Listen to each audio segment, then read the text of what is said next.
I've never really shared my story before in its entirety, but I feel like it's time to just start putting it all out there and hopefully be able to share some lessons learned. So here we go.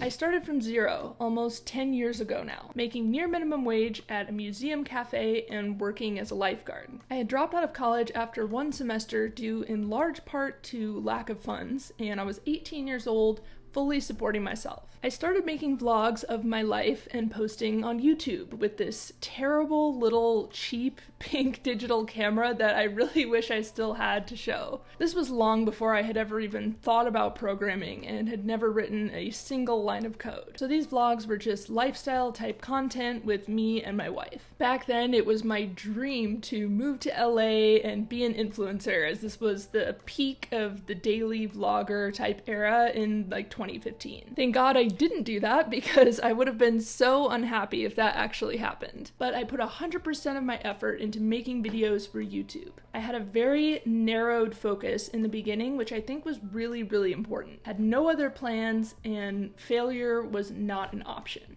Over time, we gained some followers and upgraded our equipment a little bit and did the typical things, sold merch and used our video and content skills to freelance a little bit. But at the time, we were living in Iowa, which is just smack dab in the middle of the United States. And we started feeling like we were hitting a wall with the opportunities that we had and the content that we were able to make. So in the summer of 2017, with a total of $29 in our bank account, we moved ourselves to Chicago. I think we had around 30,000 to 40,000 subscribers at that point, if I'm remembering correctly. To qualify for an apartment, we needed to prove that we had found employment in the city, which we hadn't. So I technically committed fraud and forged fake offer letters for jobs in Chicago and submitted them to the apartment. The apartment was a tad sketch, and it worked. So we moved in and spent the next couple of weeks walking up and down the streets in 90-degree July heat, looking for places that had a "we're hiring" sign in the window, which is how I ended up finding work at a sandwich shop for $12 an hour. So I would wake up at 5:30 a.m. every morning and go work the opening shift at the restaurant. When Drake's Scorpion album came out in 2018, I would listen to it front to back every time I was loading our morning deliveries into the walk-in freezer, and I would just kind of go into autopilot mode and visualize and manifest this life where my YouTube channel really took off and I had this successful online content business that made me lots of money. I really believed in the deepest parts of my soul that I was meant for something bigger. Then I would go home from work and spend the rest of the day executing on that vision with ruthless consistency. I've come to believe that consistency is everything. We uploaded at least 2 videos every single week, researching and capitalizing on every trend we could without missing a single week for 3 years. Even if it meant we stayed up till 3 a.m. to finish an edit and get a video out on time when I knew I had to be at the restaurant at 6:30, it didn't matter. Even if the video wasn't that good, and so many of them weren't. A lot of them weren't even that great of videos, and most of them are on private now, by the way. So if you go to that channel, you won't see a lot of them, because me 5+ years ago makes me cringe. And a huge amount of credit goes to my wife here too, because we were building the channel together. It's our channel, and she was working just as hard to make something happen. Bottom line, the blunt force, hard work strategy was successful regardless. We started gaining subscribers, moving to the city definitely helped as we had hoped, and we started getting some more decent sized brand deals. In 2019, we finally reached 100,000 subscribers. I was so stoked I got this little play button tattoo on my arm to commemorate all of our hard work.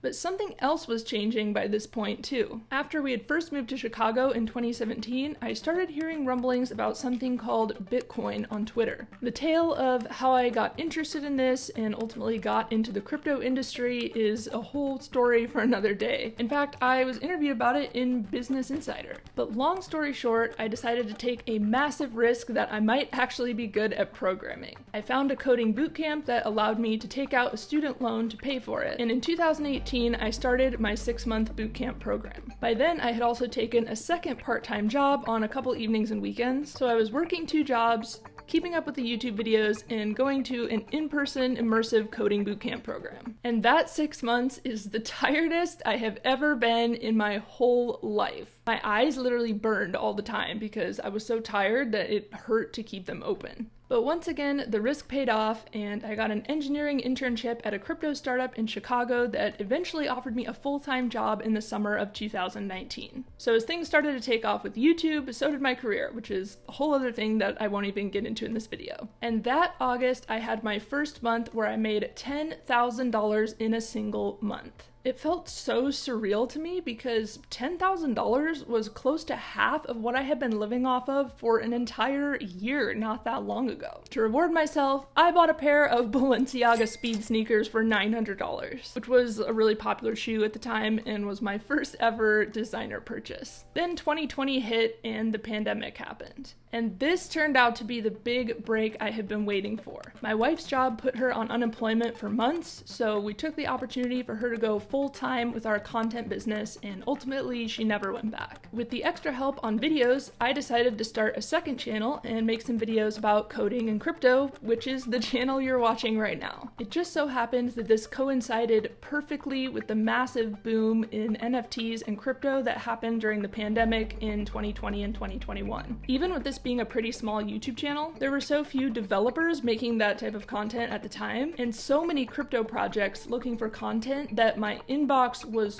flooded with opportunities. I essentially turned this channel into a machine that flowed in leads for me to do developer relations work, which I then hired a few people to help me with. I also started a Web3 dev services and consulting business with a friend to continue capitalizing on the leads of people who were wanting to build projects in Web3. By 2022, at 26 years old, between the lifestyle YouTube channel and social audience that my wife and I have been growing for the last 7 years, this YouTube channel, my DevRel work, and tech consulting business, I finally made $100,000 that year from just my side hustles, completely independent of my software engineering 9-to-5.